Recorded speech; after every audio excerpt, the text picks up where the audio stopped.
My channel Rajput physics. आज हम basic of physics में 11 का टॉपिक लेते हैं, प्रोजेक्टिल मोशन और सर्कुलर मोशन को आज हम देखेंगे। तो प्रोजेक्टिल मोशन में हम इससे पहले वीडियो में बता चुके हैं। उस वीडियो को अगर आप नहीं देखे हो तो किसी भी वीडियो में पॉज करें।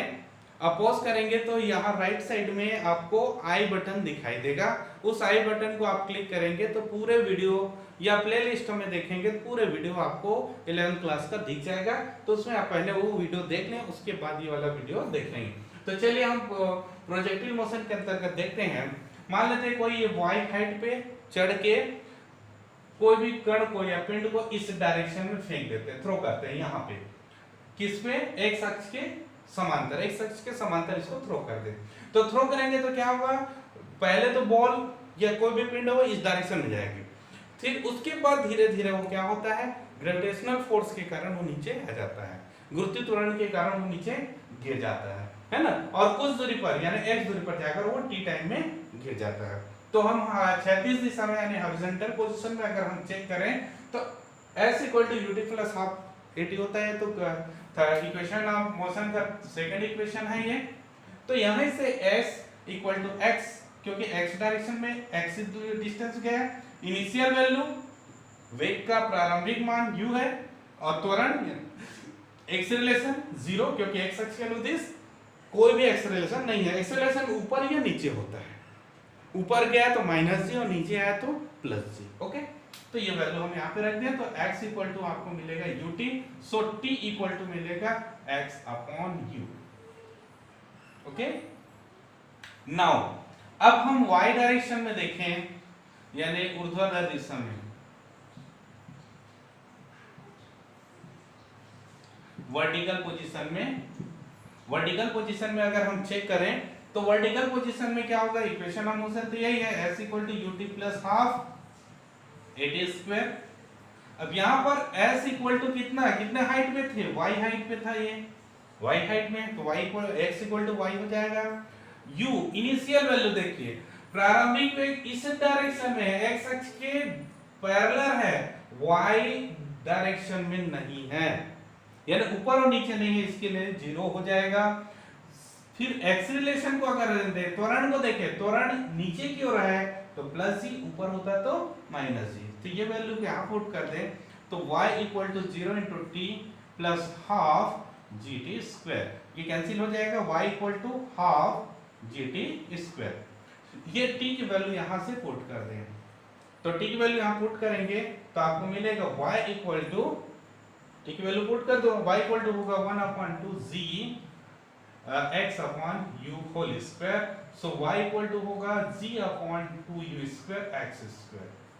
ये कांस्टेंट वैल्यू है, y equal to bx square. ये जो फॉर्म है ये पैराबोला का फॉर्म है, परवलय का फॉर्म है। तो परवलय इस प्रकार से बनता है। तो इसकी भी देखो, ये वाले पोर्शन आपको यहाँ पे दिखाई दे रहा है। तो यहाँ पर हम कह सकते हैं प्रोजेक्टिल मोशन में यानी प्रक्षेप गति में कण का जो पथ होता है परवलयकार होता है। तो ऐसे आप यहाँ पे प्रूव कर सकते हैं। तो अब यहाँ पर देखें, हम लोग कल देखे थे जब हम नीचे से ऊपर फेंक रहे थे, इस प्रकार से ये प्रोजेक्टिल कर रहे थे, इससे पहले वीडियो में आप देख सकते हैं, थीटा एंगल से करेंगे तो हमने अधिक दूरी तक यानी मैक्सिमम डिस्टेंस ट्रेवल करने के लिए थीटा की वैल्यू 45 एंगल रखे थे, मैक्सिमम डिस्टेंस है ना। हॉरिजॉन्टल पोजीशन में अगर ज्यादा दूरी तक करना है तो आपको 45 डिग्री में फेंकना है। ओके, लेकिन अगर हाइट में फेंकना है तो हाइट में फेंकना है मैक्सिमम के लिए आपको थीटा की वैल्यू 90 करना है, मतलब इस पे फेंकना पड़ेगा। ये प्रोसेस कर चुके थे।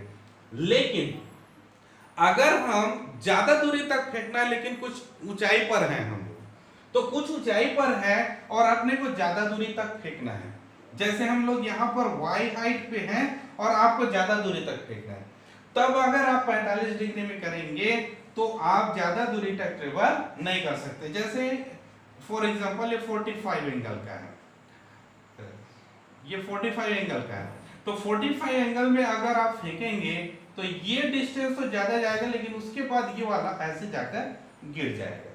तो यहाँ का जो डिस्टेंस है वो डिस्टेंस कम होगा, अब हम इसके बाद इसकी वैल्यू कम कर देते हैं, 35 कर देते हैं, चलिए 30 कर देते हैं, एंगल को कम कर दिए।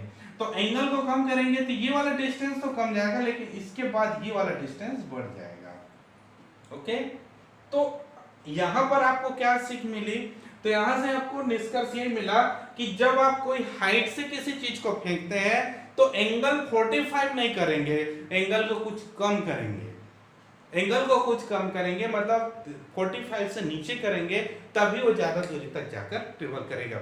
फॉर एग्जांपल जैसे भाला फेंकते हैं या गोला फेंकते हैं तो उस समय हमारा जो शरीर है 5 फीट या 4 फीट ऊपर रहता है, तो ऊपर रहेगा तो ऊपर से नीचे वाला प्रोसेस यानी ये वाला कंडीशन अप्लाई होगा। तो इसलिए जब भी भाला फेंकेंगे तो 45 एंगल से नहीं फेंकना है, उसको थोड़ा सा कम करके फेंकेंगे, ज्यादा दूरी तक ट्रेवल करेगा। तो ये हो गया प्रोजेक्टिल मोशन। चलिए इसका स्क्रीनशॉट ले लीजिए, फिर आगे बढ़ते हैं। हाँ, चलिए स्टार्ट करते हैं। अब हम देखेंगे सर्कुलर मोशन। सर्कुलर मोशन या वृत्तीय गति क्या होता है? तो यदि कोई कण एक वृत्तीय पथ पर गति करता है तो कण की गति को हम वृत्तीय गति कहेंगे। जैसे घड़ी के सुई के नोक अगर हम देखें तो वो एक वृत्तीय पथ पर गति करता है, ठीक है, तो ये वृत्तीय गति कहलाएगा। जैसे एक सर्कुलर पाथ में कोई गति कर रहा है ना, जैसे इसमें गोल गोल घूम रहा है, चाहे क्लॉकवाइज या एंटी क्लॉकवाइज जैसे भी घूम रहा है, इसमें अगर वो घूम रहा है तो उसकी जो गति है उसे हम वृत्तीय गति कहेंगे। अब आ जाता है uniform circular motion. Second, uniform circular motion या एक समान वृत्तीय गति क्या है? तो एक समान वृत्तीय गति का अर्थ है उसके कण का जो चाल है, कण के जो स्पीड है वो नियत होना चाहिए। स्पीड जो है नियत होगा, कांस्टेंट होगा। कांस्टेंट स्पीड से अगर वो गति कर रहा है तो हम क्या कहेंगे? एक समान वृत्तीय गति कहेंगे। जैसे घड़ी के जितने भी कांटे होते हैं वो यूनिफॉर्म वेलोसिटी से यूनिफॉर्म सर्कुलर मोशन करते हैं, यानी एक समान गति करते हैं। हाँ देखिए, अब है uniform velocity, uniform circular motion, ये हो गया एक समान वृत्तीय गति, ठीक है। अब हम टाइम पीरियड को देखते हैं। टाइम पीरियड है क्या? तो टाइम पीरियड है आवर्तकाल, उसे कहेंगे यदि कोई कण एक चक्कर पूरा लगाने का समय, एक आवर्त, एक चक्कर मतलब होता है एक आवर्त, एक आवर्त पूरा करने का समय को हम कहेंगे आवर्तकाल। और इसका एसआई यूनिट होता है सेकंड, एसआई यूनिट सेकंड। और डायमेंशन फार्मूला देखें तो ml/t, ये इसका डायमेंशन फार्मूला होगा, ठीक है। इसको सेकंड से डिनोट करेंगे क्योंकि टाइम है, टाइम को सेकंड से, और एसआई में, और इसका अगर हम विमेय सूत्र देखें तो m0l0t होगा। ओके, तो ये टाइम पीरियड है, आवर्तकाल है। चलिए देखते हैं। अब है फ्रीक्वेंसी। फ्रीक्वेंसी या आवृत्ति क्या होता है? तो एक सेकंड में जितनी चक्कर लगाती है उसको हम इसकी आवृत्ति कहते हैं, ठीक है। ये जूनियर क्लासों में आप चेक कर लिए होंगे। आवृत्ति का मात्रक होता है हर्ट्ज, एच से डिनोट करते हैं, और इसका डायमेंशन फार्मूला होता है m0l0t-1। ओके, तो आवृत्ति और आवर्तकाल में संबंध दोनों एक दूसरे के अपोजिट होता है। फ्रीक्वेंसी को n, f या न्यू इनसे डिनोट किया जाता है, 1/t होगा इसका वैल्यू। ओके, तो आई होप ये फ्रीक्वेंसी भी समझ में आ गया होगा। आवृत्ति एक सेकंड में जितनी चक्कर लगाएगी कोई कण उसको हम उसकी आवृत्ति कहेंगे, ठीक है। इसका मात्रक प्रति सेकंड या हर्ट्ज होता है। अब आ जाता है मेन पॉइंट है एंगुलर डिस्प्लेसमेंट, कोणीय विस्थापन। कोणीय विस्थापन होता क्या है? अब हम यहां पर देखें, जैसे कोई कण इस प्रकार से वृत्तीय गति कर रहा है, तो वृत्तीय गति करेगा, वो किसी सेंटर पॉइंट यहां पर है। अब आप यहां सेंटर पॉइंट में बैठ के इस कण को देखेंगे, तो कण को देखेंगे, जैसे मान लो फर्स्ट कंडीशन में यहां पर है, यहां पर है। अब ये क्या होता है, ये जो पार्टिकल पॉइंट ए पर है तो कुछ टाइम के बाद ये पॉइंट बी पर पहुंच जाएगा। मान लो डेल्टा टी टाइम पे वो कहां पर चला गया? पॉइंट पी पर चला गया, पॉइंट बी पर चला गया। तो ए से बी जो गया है वो क्या है? ये नॉर्मल डिस्प्लेसमेंट है ये, ठीक है, ये डिस्प्लेसमेंट हुआ यहाँ से ए से बी तक। लेकिन हम यहाँ पर बैठ के देखेंगे तो आपको क्या दिखाई देगा, हमारे जो अगर हम देखें तो हम नजरों को हम उठा के देखेंगे कहाँ गए, ठीक है। तो जितना एंगल ये सेंटर पॉइंट में जितना एंगल ये डिनोट करता है let then del theta angle यहाँ पे आपको दिखाई देता है, तो यही कहलाता है एंगुलर डिस्प्लेसमेंट या कोणीय विस्थापन। तो वृत्तीय गति करते समय कोई कण केंद्र में जितने कोण से घूम जाता है उसे हम कोणीय विस्थापन कहते हैं। अब इसका एसआई मात्रक क्या होगा, तो एसआई मात्रक जो होता है वो रेडियन है, रेडियन जिसको हम पाई से डिनोट करते हैं रेडियन है। अंश से जो डिनोट करते हैं वो नहीं है, डिग्री नहीं है, रेडियन है। तो रेडियन के लिए क्या क्या वैल्यू होता है, तो आपको पता है pi radian equal to 180 degree, बस ये ध्यान रखना पाई इक्वल टू 180 डिग्री, ठीक है। अब इसके आधार पर आप चेंज कर सकते हो, 30 डिग्री है तो पाई बाई 6 हो जाएगा, 90 है तो पाई बाई 2 हो जाएगा, और 360 है तो 2 पाई होगा, यानी एक राउंड पूरा लगाएगा तो 360 यानी 2 पाई ये रेडियन में कन्वर्ट करेगा। इसका एंगुलर डिस्प्लेसमेंट, एंगुलर डिस्प्लेसमेंट इस प्रकार से कितना हो जाएगा, एक चक्कर पूरा लगाएगा तो 2 पाई हो गया, ठीक है। क्लियर हो गया यहाँ तक। अब हम आगे बढ़ते हैं एंगुलर वेलोसिटी। हाँ, इसमें इसकी क्या, अब यहाँ पे क्वेश्चन आएगा क्या एंगुलर डिस्प्लेसमेंट वेक्टर है कि स्केलर है, हम क्या कैसे बताएं। तो एंगुलर चूंकि डिस्प्लेसमेंट हमेशा क्या होता है, वेक्टर क्वांटिटी होता है, ठीक है। डिस्टेंस जो है स्केलर है लेकिन ये डिस्प्लेसमेंट क्या है, वेक्टर क्वांटिटी है। वेक्टर क्वांटिटी मतलब इसमें डायरेक्शन होगी, तो डायरेक्शन हम कैसे डिनोट करेंगे, इसकी डायरेक्शन क्या होगी, लेट देन ये जो है इस प्रकार से चल रहा है, ए से बी की ओर जा रहा है, तो आप राइट हैंड को लीजिए, राइट हैंड को अगर हम यहाँ पे रखें जहां पर पॉइंट है और जिस एंगल की ओर वो मोड़ रहा है उस पे देखेंगे तो आपके जो अंगूठा जो है थंब जिस दिशा पर बन रहा है वही इसकी डायरेक्शन होगी, हम जो है वही। हाँ देखिए, तो ये जो एंगल हम जो बता रहे थे ये अगर हम यहाँ पे पुट करें और इसको आगे बढ़ा दें तो जिस डायरेक्शन में, अगर इस डायरेक्शन में जाए राइट हैंड का यूज करना है तो आपका थंब जिस दिशा पर दिखाई दे रहा है वो इसकी डायरेक्शन होगी। यानी यहां पर अगर हम देखें तो अपवर्ड होगा, इस प्लेन से अपवर्ड होगा, और चूंकि ये एक प्लेन पर करता है इसलिए 2 डायमेंशन है ये, है ना। तो ये 2 डायमेंशन होता है, सर्कुलर मोशन जो है वो 2 डायमेंशन और 3 डायमेंशन होगा, 1 डायमेंशन कभी भी नहीं होगा। तो 2 डायमेंशन होता है तो इसकी डायरेक्शन कहां पर होगा, जिस प्लेन पे 2 डायमेंशन, जिस प्लेन पर वो मूव कर रहा है अगर वो इस डायरेक्शन, ये कौन सा डायरेक्शन है, एंटी क्लॉकवाइज। यदि एंटी क्लॉकवाइज है तो अपवर्ड होगा, यानी ये तल से बाहर की ओर होगी।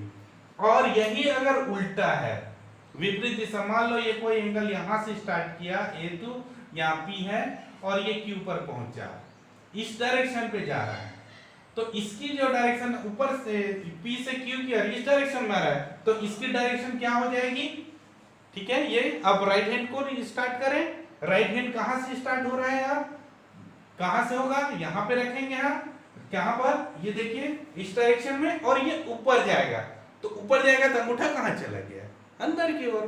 तो निश्चित है जब ये एंटी क्लॉकवाइज हुआ तो ऊपर की ओर आएगा और क्लॉकवाइज हुआ तो अंदर की ओर जाएगा, ठीक है। तो ये इसकी डायरेक्शन हो गई। तो आई होप ये भी समझ में आ गया होगा। अब आता है एंगुलर वेलोसिटी, एंगुलर वेलोसिटी। तो अब हम यहां पर एक पॉइंट छूट गया, एंगुलर डिस्प्लेसमेंट और नॉर्मल डिस्प्लेसमेंट, इन दोनों में क्या समझ में आएगा, क्या सिमिलरिटी है, तो उसको हम चेक करते हैं, दोनों में संबंध क्या है। तो यहां से यहां तक देखें तो आप जनरली जानते हो ये वाला कोण बराबर चाप बटे त्रिज्या, ये फॉर्मूला होता है ना, angle equal to arc by radius. तो कोण, इसके लिए अगर हम कोण को देखें डेल थीटा, चाप ये है AB चाप, और ये इसका रेडियस से लेस देन आर है, तो ये इसमें संबंध होगा। ओके, अब ये आज ए बी है क्या, ए बी है क्या, ए बी जो है डिस्प्लेसमेंट है, ए बी जो है वो डिस्प्लेसमेंट है, और डेल्टा थीटा क्या है, एंगुलर डिस्प्लेसमेंट है। तो इस डिस्प्लेसमेंट को मैं एस से डिनोट कर दूं तो del theta equal to S by R, so S equal to R into del theta. इसका मतलब क्या है, displacement, normal displacement equal to radius into angular displacement, रैखिक विस्थापन बराबर त्रिज्या गुणित कोणीय विस्थापन। तो आई होप ये एंगुलर डिस्प्लेसमेंट भी आपको समझ में आया होगा। हाँ, इसकी एसआई में मात्रक क्या हो जाएगा, एंगुलर डिस्प्लेसमेंट का, चूंकि एंगल है तो रेडियन है, ठीक है। अब इसका डायमेंशन फार्मूला क्या होगा, डायमेंशन फार्मूला, ये डायमेंशन लेस है, पॉइंट आउट करो यहाँ पे, ये डायमेंशन लेस है, ये विमाहीन राशि है, विमाहीन राशि है। पहला ये ऐसा विमाहीन राशि है जिसका मात्रक है, बहुत ऐसे विमाहीन राशि आप देखेंगे जिसे कोई मात्रक नहीं होता, लेकिन ये जो है इसका मात्रक है, और क्या मात्रक होगा वो, रेडियन।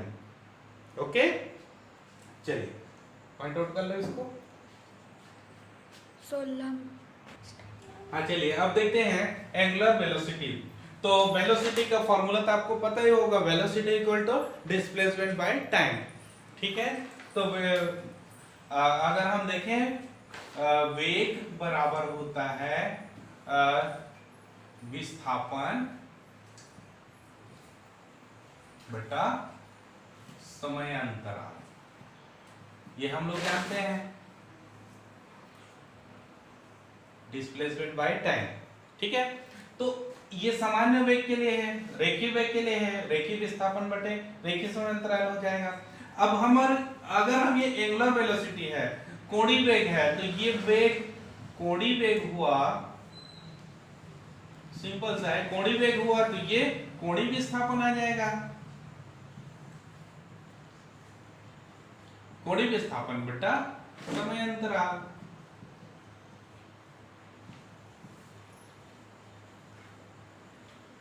ओके, तो कोणीय विस्थापन, तो इसको एंगुलर वेलोसिटी को ओमेगा से डिनोट करते हैं, ओमेगा से डिनोट करते हैं कोणीय विस्थापन del theta upon del T. अब यहां पर फिर वही आ जाएगा, अगर डेल टी बहुत जल्दी क्षणिक में परिवर्तन हो रहा है तो क्षणिक कोणीय वेग निकालेंगे, उसके लिए हम इसको अवकलन करते हैं, ये आपको पता होगा। तो सामान्य स्थिति में आप इस प्रकार से पाएंगे, लेकिन क्षणिक में परिवर्तन हो रहा है, यानी limit del T tends to 0, del theta by del T equals to D theta by D T.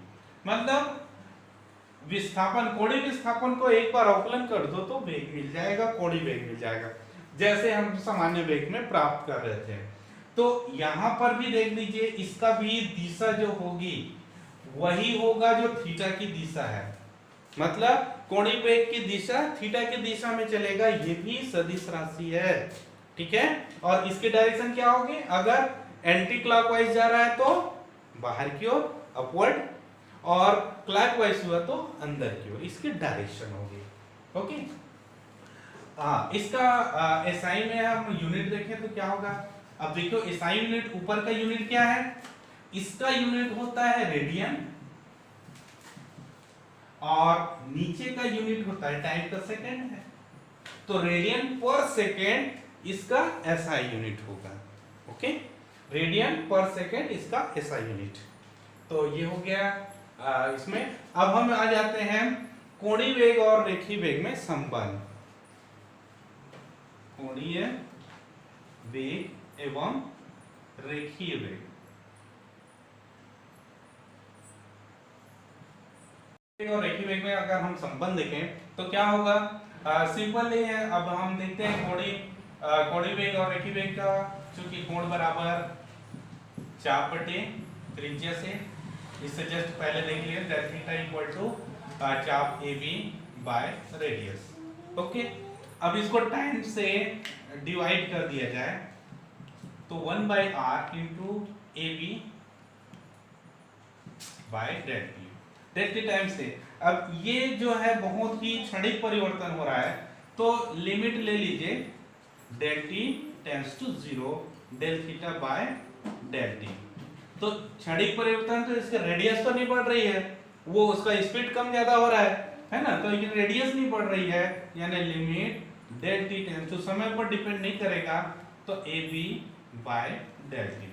तो ये क्या है, दैट इज ओमेगा, कोणीय वेग है 1/r। ये क्या होगा, विस्थापन बटे समय, रेखीय वेग है, तो इन दोनों में संबंध क्या होगा, v equal to omega r। Okay, very simple. तो जैसे हम लोग देखे थे theta equal to r s, sorry s equal to theta r, ये हम लोग देखे थे, वैसे ये।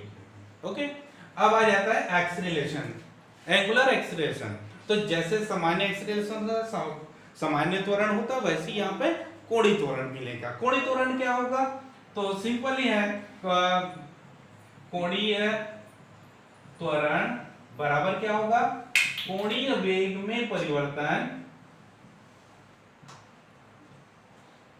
बटा समानांतराल।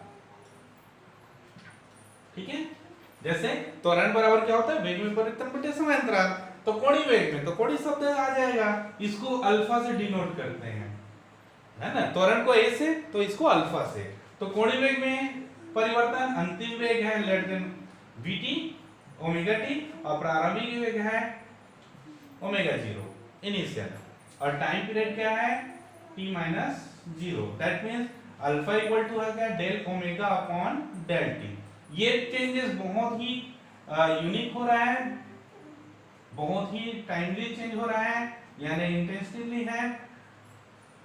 तो इस पोजीशन में आपको अल्फा इक्वल होगा D omega by D T, या हम इसको आप ये भी लिख सकते हैं, ओमेगा होता है D theta by D T.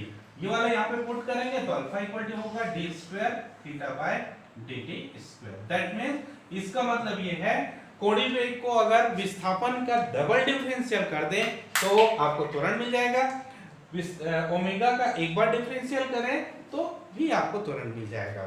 तो ये हो गया आपका संबंध।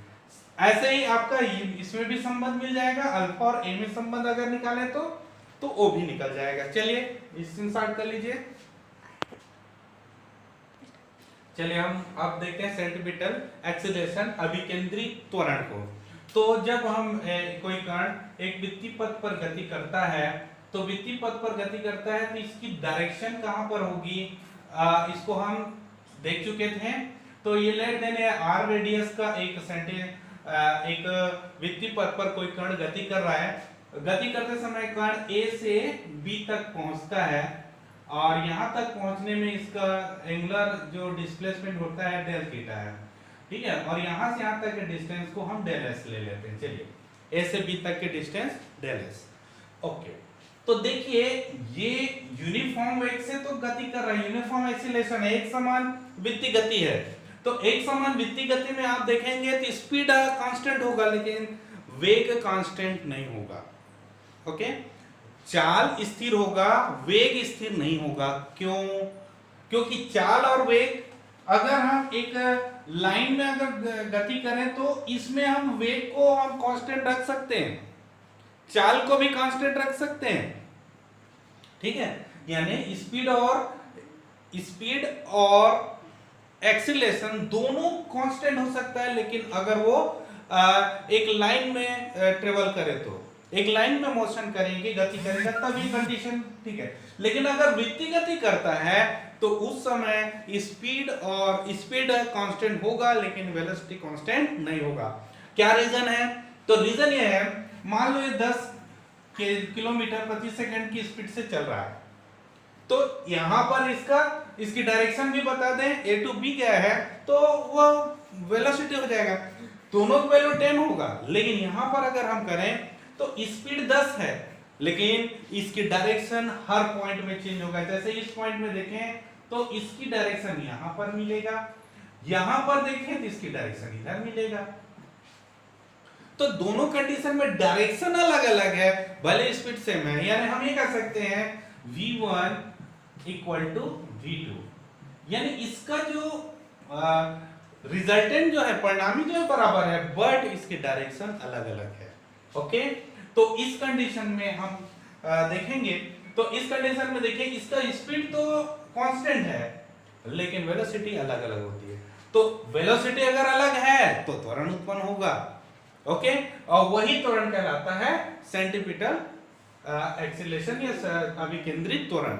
वही एक्सीलरेशन को जो एक यूनिफॉर्म में गति करने के बावजूद भी इसका वेग, चाल तो स्थिर होता है लेकिन वेग स्थिर नहीं होता, और वृत्तीय गति पर गति करने पर उसमें एक त्वरण उत्पन्न हो जाता है, उसे हम कहेंगे अभिकेंद्रित त्वरण।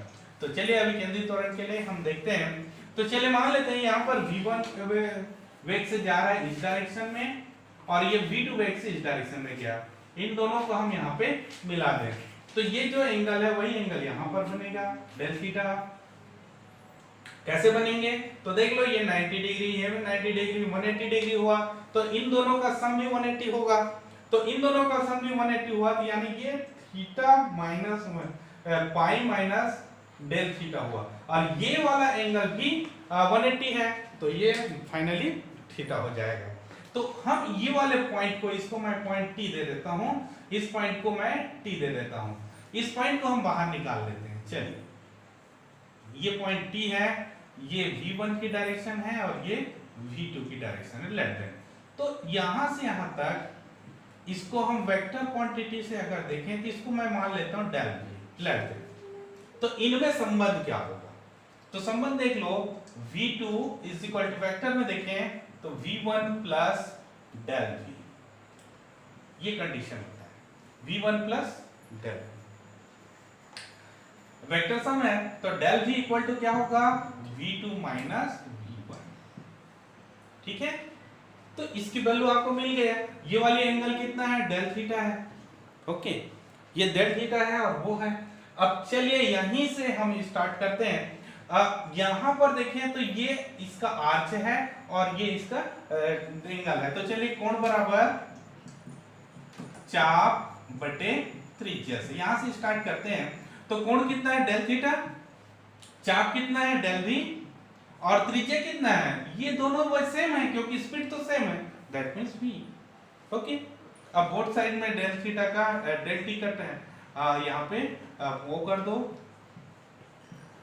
डिवाइड कर दो, और ये लिमिट ले लो, limit del t tends to 0, तो del theta by del t equal to 1 by v, limit del t tends to 0, del v by del t।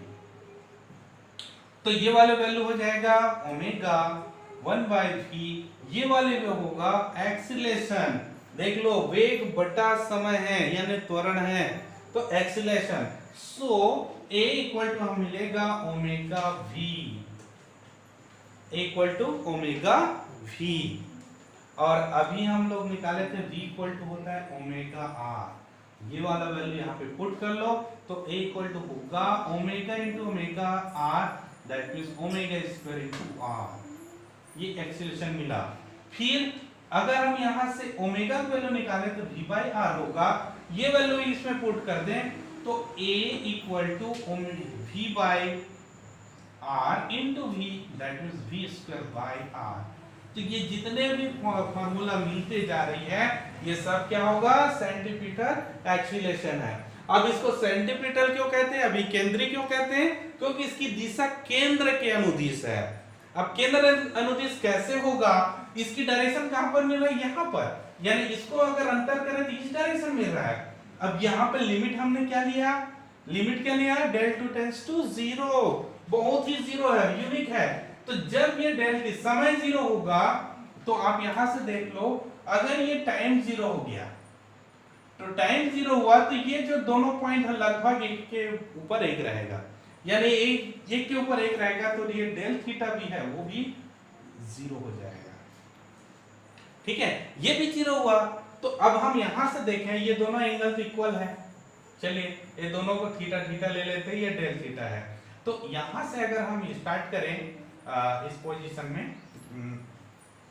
यहाँ पे हम देखें तो del theta plus theta equal to 180 होता है। Del theta plus 2 theta equal to 180 हुआ।